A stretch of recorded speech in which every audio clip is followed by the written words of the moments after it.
Hello there, viewers. Have you ever wondered why you feel constantly anxious about losing someone or seeking reassurance from them?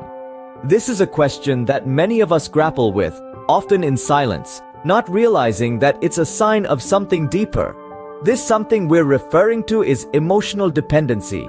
It's a state where you rely solely on another person for all your emotional needs, which can negatively impact both your relationship and individual well-being.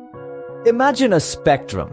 On one end, we have emotional dependence, and on the other, emotional independence. Somewhere in the middle, we find a balanced state of interdependence. So, where do you think you fall on this spectrum? Emotional dependency isn't just about seeking constant reassurance from a loved one. It's also about fear of abandonment, experiencing high levels of stress when separated from your emotional crutch, and having your mood determined by someone else's behavior or feelings. But here's the thing, it's not about blaming yourself. It's about understanding that emotional dependency is an issue that many people face. It's about acknowledging that it's okay to need others, but it's not okay to feel lost without them.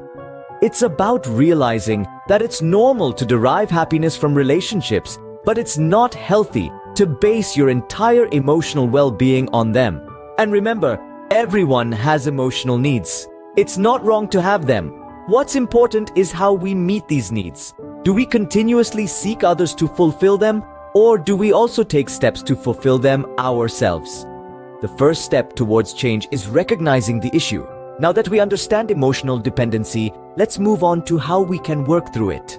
Now, knowing what emotional dependency means, how can we address it? It's a process, not an overnight change, but with conscious effort and self-awareness, it's entirely possible to navigate.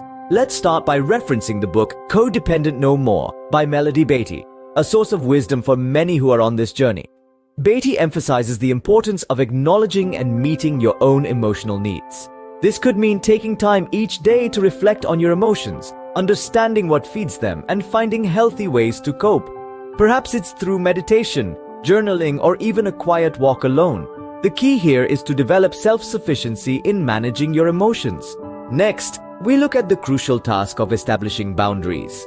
Boundaries are like invisible lines that define where your emotional territory begins and ends. They protect you from being emotionally drained by others and help you maintain a healthy sense of self. So, it's important to communicate your boundaries clearly and assertively, even if it feels uncomfortable at first. Remember, it's not about pushing people away, but about defining your space. And then there's therapy. It can be a powerful tool to address the underlying issues contributing to emotional dependency.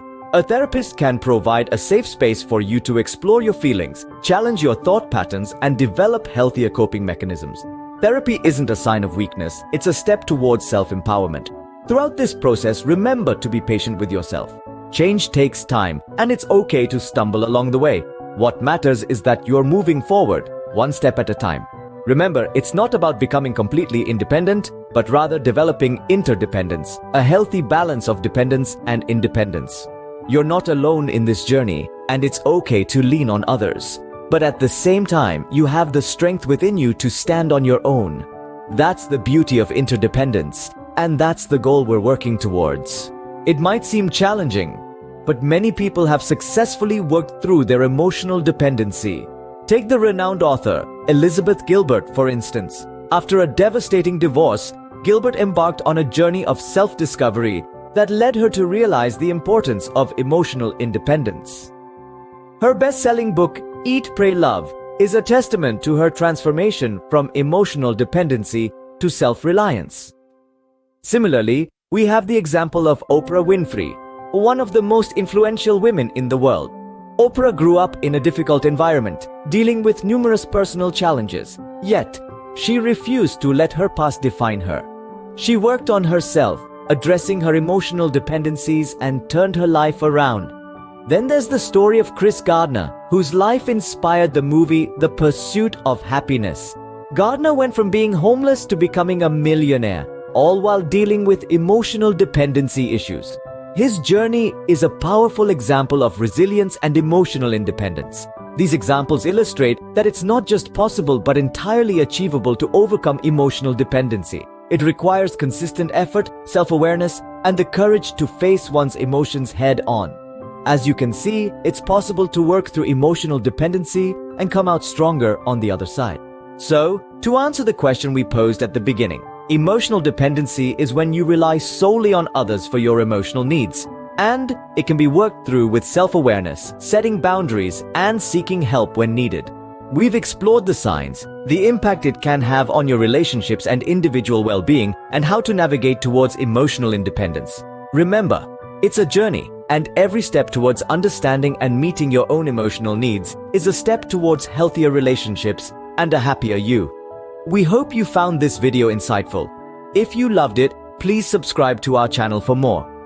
Stay tuned for our next video, where we continue to explore the intricacies of our emotions.